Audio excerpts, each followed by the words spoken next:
Hello friends, मैं हूं महेश राठौड़। आप देख रहे हैं for nurses preparation YouTube channel.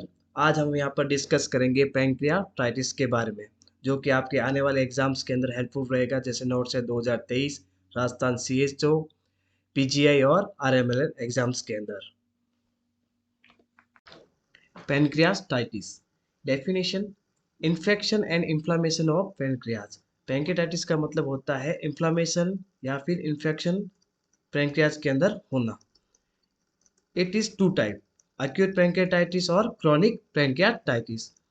ये दो प्रकार के होते हैं। अबाउट पैनक्रियाज: पैनक्रियाज हमारे बॉडी का यूनिक ऑर्गन होता है।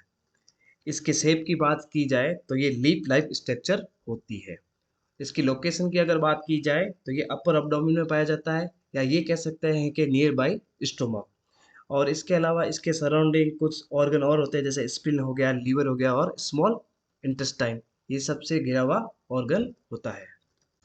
पैंक्रियाज के अगर फंक्शन की बात की जाए तो हमने शुरुआत में पढ़ा था कि भी यूनिक ऑर्गन होता है। इसको यूनिक ऑर्गन इसलिए बोला जाता है क्योंकि ये दो प्रकार के काम करता है एक साथ: एक्सोक्राइन और एंडोक्राइन। एक्सोक्राइन की अगर बात की जाए तो एक्सोक्राइन का मतलब होता है कि ये हमारे बहुत सारे गैस्ट्रिक जूस को सिक्रीट करता है, जो कि डायरेक्ट किस में जाते हैं, ड्यूडेनम के अंदर जाते हैं।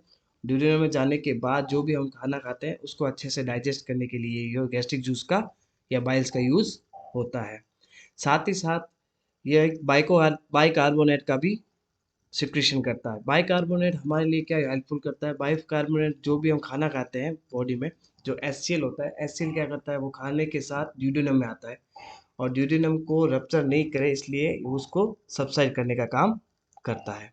अब बात करते हैं एंडोक्राइन फंक्शन की। तो एंडोक्राइन फंक्शन का मतलब होता है ये इंसुलिन और ग्लूकागोन का रिलीज करता है, जो कि हमारा डायरेक्ट किसके अंदर जाता है, ब्लड स्ट्रीम के अंदर या फिर ब्लड सेल के अंदर, जिससे क्या होता है कि हमारा ब्लड ग्लूकोज लेवल को कंट्रोल करता है। एक्सोक्राइन और एंडोक्राइन फंक्शन इस प्रकार से होते हैं। अब हम इसके बात करते हैं टाइप्स के बारे में। तो हमने टाइप्स के टू टाइप्स होते हैं। First one is acute pancreatitis, second one is chronic pancreatitis। अब हम बात करते हैं acute pancreatitis के बारे में। डेफिनेशन इसकी होती है सडन इन्फ्लामेशन और infection of pancreas but subside after use of medicine. acute pancreatitis के अंदर क्या होता है कि सडनली इन्फ्लामेशन होता है, इन्फेक्शन होता है, उसके कुछ टाइम बाद या कुछ वीक्स के बाद वो ऑटोमेटिक सबसाइड हो जाता है। ऑटोमेटिक सबसाइड का मतलब हम किसी मेडिसिन का, थेरेपी का यूज़ करेंगे तो वो ठीक हो जाता है। एक्यूट पैनक्रियाटिस का नाम इसलिए रखा गया है कि जब भी ये होगा तो एकदम से होगा, एकदम से होने के बाद इसको ठीक होने के लिए ज़्यादा टाइम नहीं लगता, कुछ वीक के बाद ये ठीक हो जाता है। नेक्स्ट हम बात करते हैं क्रोनिक पैनक्रियाटाइटिस के बारे में। क्रोनिक पैनक्रियाटाइटिस क्या होता है? In this condition not heal infection result damage of pancreas. Means क्या होता है कि जो क्रोनिक पैनक्रियाटाइटिस होगा वो टाइप तो एक्यूट पैनक्रियाटाइटिस का होगा। मीन्स एक्यूट पैनक्रियाटाइटिस के अंदर क्या हो रहा है कि जो भी इन्फेक्शन होता है, इन्फ्लामेशन होता है, वो हील हो जाता है। लेकिन वही अगर इन्फ्लामेशन आगे बढ़ जाए, ठीक है, तो उसको क्रोनिक पैनक्रियाटाइटिस बोलेंगे, जो कि इरिवर्सिबल होता है। और वो इरिवर्सिबल इसलिए बोलते हैं कि उसको ट्रीटमेंट नहीं दिया जा सकता और वो आगे जाके कार्सिनोमा का रूप ले लेता है। मेन कॉजेज की अगर बात की जाए पैनक्रियाटाइटिस के बारे में, तो पैनक्रियाटाइटिस के अंदर मेन कॉज वो होता है कोलीलिथियासिस। कोलीलिथियासिस का मतलब होता है stone in gall bladder.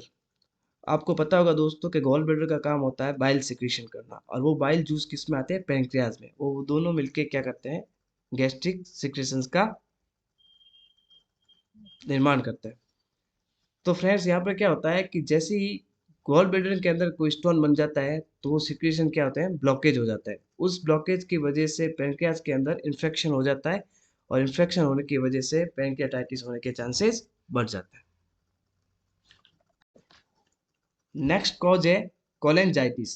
Cholangitis का मतलब होता है bile duct inflammation. Bile duct inflammation means, आपको पता होगा पैनक्रियाज और ड्यूडेनम दोनों एक डक्ट के द्वारा जुड़े हुए होते हैं। उस डक्ट का क्या काम होता है कि जो भी बाइल सिक्रेशन होते हैं वो डायरेक्ट किस में जाते हैं, डाइजेस्टिव सिस्टम के अंदर या डाइजेस्टिव सिस्टम के ट्रैक के अंदर जाते हैं। अगर वहाँ पर किसी प्रकार का कोई इन्फ्लेमेशन हो जाएगा, तो उस इन्फ्लेमेशन की वजह से जो भी बाइल सिक्रीशंस है वो क्या होंगे, उसमें डाइजेस्टिव ट्रैक्ट में नहीं पहुँच पाएँगे और वो वहाँ पर क्या करेंगे, पैनक्रियाज़ के अंदर इन्फ्लेमेशन और इन्फेक्शन होने के चांसेज़ बन जाते हैं।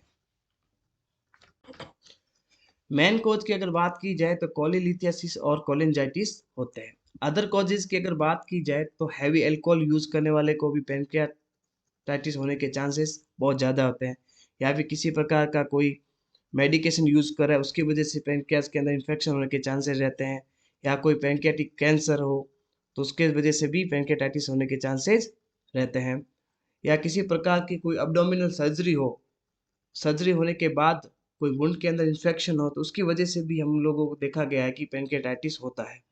इसके अलावा कोई अब्डोमेन की कोई इंजरी हो या ओबेसिटी हो और ट्रॉमा, इन सब की वजह से भी पैनक्रियाटाइटिस देखने को मिलता है। साइन एंड सिम्टम की बात की जाए तो जो उसके लोकेशन के अकॉर्डिंग अपर साइड में पेन होगा। जब भी किसी को पैनक्रियाटाइटिस होगा तो अपर साइड में पेन होगा। जो एब्डोमेन का अपर साइड वाला पार्ट होता है जहाँ उसकी लोकेशन होती है वहाँ पर उसको पेन फील होगा।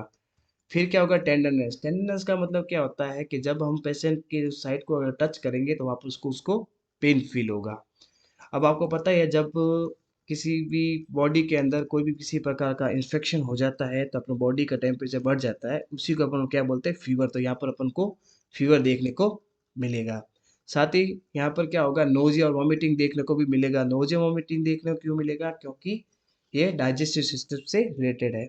वेट लॉस की बात की जाए, वेट लॉस में क्या पेशेंट को क्यों होगा, क्योंकि जैसे ही पैनक्रियाटाइटिस हो जाएगा तो बाइल सिक्रेशन नहीं होंगे, बाइल सिक्रेशन नहीं होंगे तो जो भी खाना खाएंगे वो अच्छे से डाइजेस्ट नहीं होगा, तो अच्छे से डाइजेस्ट नहीं होगा तो पेशेंट के अंदर वेटलेस देखने को अपन को मिलेगा। माइल्ड जॉन्डिस भी हो सकता है। माइल्ड जॉन्डिस इसलिए हो सकता है कि देख पैनक्रियाज का काम होता है एक्सोक्राइन और एंडोक्राइन दोनों फंक्शन करने का। इसकी वजह से हो सकता है लीवर फंक्शन के अंदर भी इम्पेयरमेंट आए, ठीक है, और लीवर फंक्शन इम्पेयरमेंट आएगा तो उसकी वजह से माइल्ड जॉन्डिस देखने को मिल सकता है। इसके साथ साथ अब्डोमिनल क्रैम्प्स भी देखने को मिलेंगे। अब्डोमिनल क्रैम्प्स का मतलब कुछ पेट के अंदर अपन को हल्का फुल्का दर्द देखने को मिल सकता है।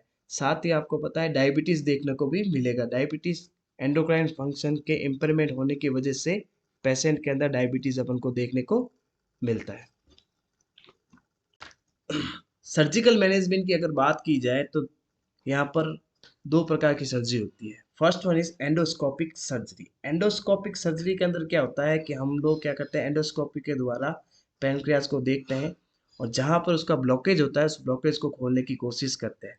ब्लॉकेज मीन्स अगर किसी डक्ट में कोई ब्लॉकेज आ रखा है तो उस ब्लॉकेज को खोलेंगे जिससे वो बाइल जब जूस हो वो अपने और या पैनक्रियाज अपना इजीली फंक्शन कर सके। नेक्स्ट वन है पेनक्रिएक्टोमी। पेनक्रिएक्टोमी में क्या करते हैं कि जो पेनक्रियाज के अंदर इन्फेक्शन या इन्फ्लामेशन होता है उसके अंदर जो पेनक्रियाज के जो किसी भी पार्ट का जो अगर कोई खराब हो रखा है उस पार्ट को हम लोग क्या करते हैं उसमें रिमूव कर देते हैं। Thank you friends.